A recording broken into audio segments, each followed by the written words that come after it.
How did you get into film? Oh my God. Um, Because I it's inspirational. Like this is the reason. Like really, I love what you do so much. well, honestly, lads, I got into it out of boredom at one point. When I was 17, I was in a bad car crash and I was paralyzed. I was told I was never going to walk again. And I, I just, at one particular point in my life, I didn't quite know where I was going to go, what I was going to do, what I was ever going to be capable of doing.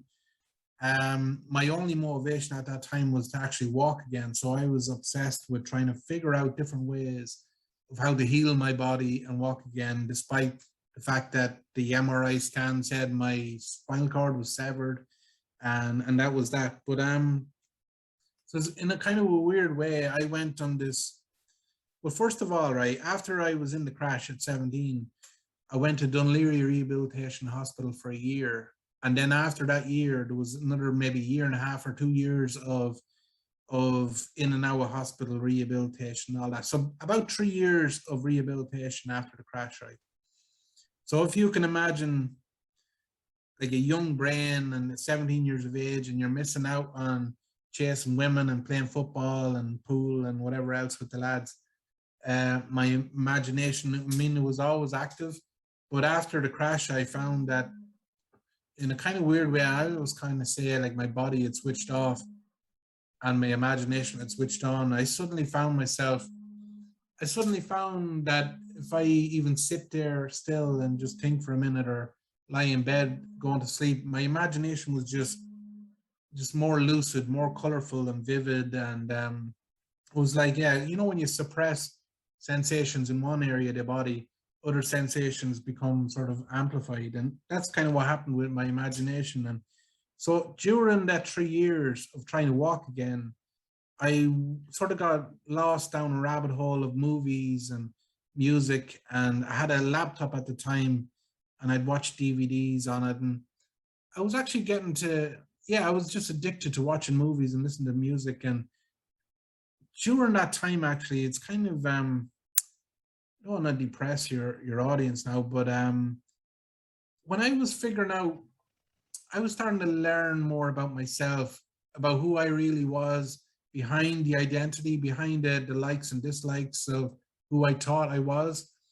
I, when I went on this sort of quest to try and figure out how to walk again, I was reading books like The Celestian Prophecy, A New Earth by, I think that was by Eckhart Tolle, and I was reading, what's his name, Pablo Coelho, and all these sort of spiritual teachers. I was reading these books and it was opening my mind. And I had met somebody who was involved in Reiki and kinesiology. And I was kind of going down this different kind of road that was completely unexpected, trying to figure out how to heal myself. But what I was actually learning was, as I was going back into myself, I was starting to understand the body and the mind and the spirit and how these three elements of ourselves function, and how if one side is being let down, the other sides of you will suffer. And I realized that the real part of me that needed work at that time wasn't my body, although my body was felt broken at the time. It was actually my mind that needed reconfiguring. And so I went down, like I said, I went down this rabbit hole of trying to figure out who I was. And the amazing thing about spirituality or going on this quest for sort of like self discovery is that human beings are like onions, right? We've got all these different layers of ideas and identities and idealisms and whatever else. And the more you get to the core of yourself, the more you peel back these layers and almost illusions of what life is and who you are and what people are. And I got to the core of myself and I started to find that I was becoming more comfortable and confident in myself. And there was actually, my mantra at the time was who am I? That was the fuel in my engine. I was trying to figure out who I was because I wanted to be able to discover this power of healing myself and healing my spinal cord so I could walk again. And the funny thing was, lads, I was kind of embarrassed and even ashamed of the fact that I was now what I considered a cripple.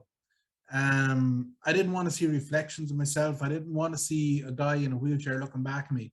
I just didn't want to identify with that because, as far as I was concerned at that age, I, I didn't have a healthy perspective on what a person with a disability actually was. I just thought I didn't want to be that. And but the more I got to know myself and the more I went on this journey into myself, the more I realized I was like, hold on there. I was actually starting to believe these kind of lies that society was telling me, that I was useless and that I was a cripple and that I was not good for much, and there's only a certain amount of things I'd be any good for in life. And and I started to realize that was a sort of a I don't know, I could smell the bullshit in it all. And I just started to, in a weird kind of way, and I say this and I kind of get kind of embarrassed even saying it, but I actually started to fall back in love with who I was. And it took I don't know, maybe it took about 6 or 7 months, but I eventually had the confidence to sit in front of the mirror and look myself in the eye and actually be proud of the reflection staring back at myself. And the more I got to the confidence to do that, and the more I delved into myself, I started to realize that there was actually nowhere I couldn't go, and there was nothing I couldn't feel in my imagination. And that was contrary to what I was being told by doctors and neurologists. And I actually realized that I could still access the full spectrum of the emotional experience.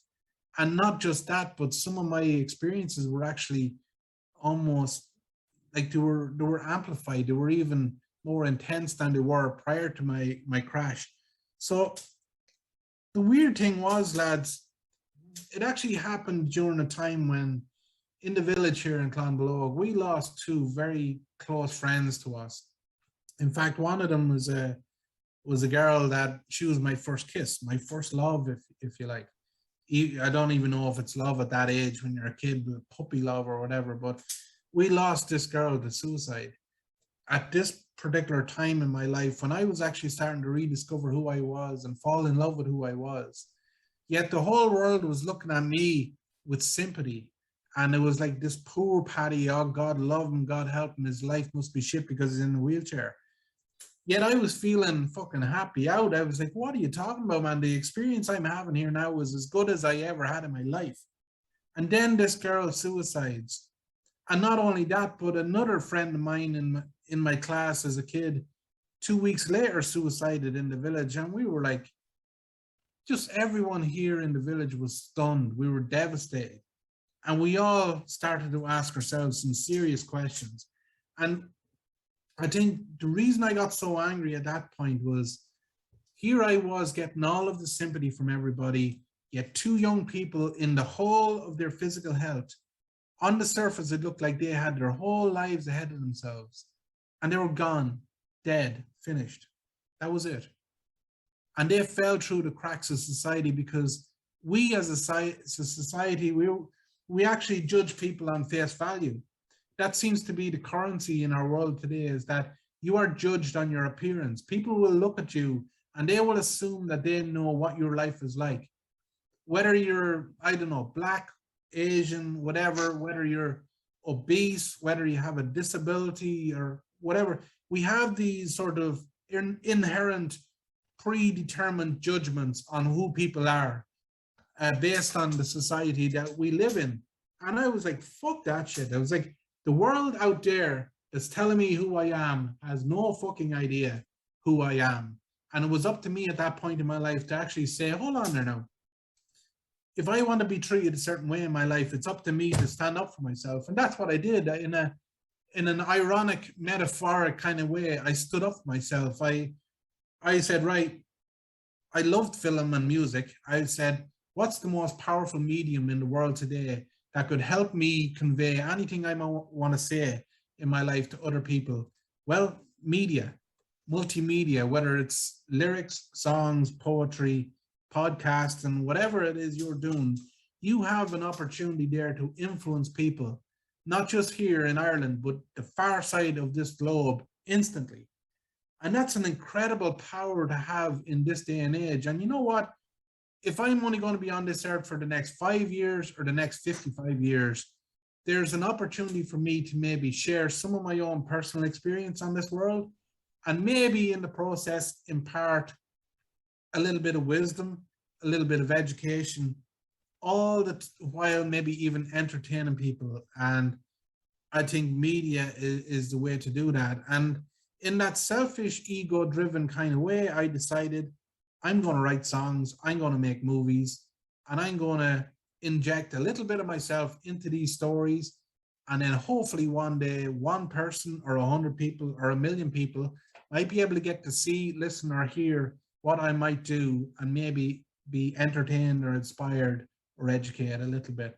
And if I can do that, man, my purpose here in life is fulfilled. I feel that I've a real good reason to be alive. And what happened when I was in that crash and I was told I'd never walk again was I felt that the world had just took all purposes out of my life. And I was just left there sitting thinking, well, where to now? Like, what the fuck is the point in living if you don't have a purpose? And somehow over the next couple of years, weirdly enough, it was through my dedication to actually walking again, I ironically discovered much more than the ability to walk again. I actually said I discovered the ability to fly, because I know even to this day, and which is like 22 or 3 years later, I can't just walk. There's nothing, literally there's nothing I cannot do, and there's nowhere I cannot go within the realms of my imagination. And physically I can go where I want to as well. It just, my way of getting from A to B is a little more unconventional than others. That's the only difference. I am more able in my life than anybody else in my life. There's no one I ever look at and think, fuck, if only I had what they have. I have it all here. Man, I'm a billionaire up here, and I have access to all of the emotion. The full spectrum of emotions are up here. I have a free chemist up here. I've never done drugs in my life. And some people might think, you sure, Paddy? You sure? Because sometimes I wonder what you're smoking. I have never even smoked a cigarette in my life. And I don't need to, because I can just tap into it here, man. I can get high as a fucking kite up here on my own supply. And it's free and it's healthy and it's organic. And yeah, so yeah, long story short, lads, that's what got me into filmmaking. This is why I'm here chatting with you, because I believe I have an opportunity to maybe tell a story, and maybe somebody will hear that story and be inspired. And if I can do that, man, I don't care if I never get paid for doing this job. In fact, I very rarely ever get paid for doing this job. I'd happily do it for the rest of my life, because it gives me a sense of belonging and a sense of purpose. And I have a reason to get up out of bed in the morning. Happy days.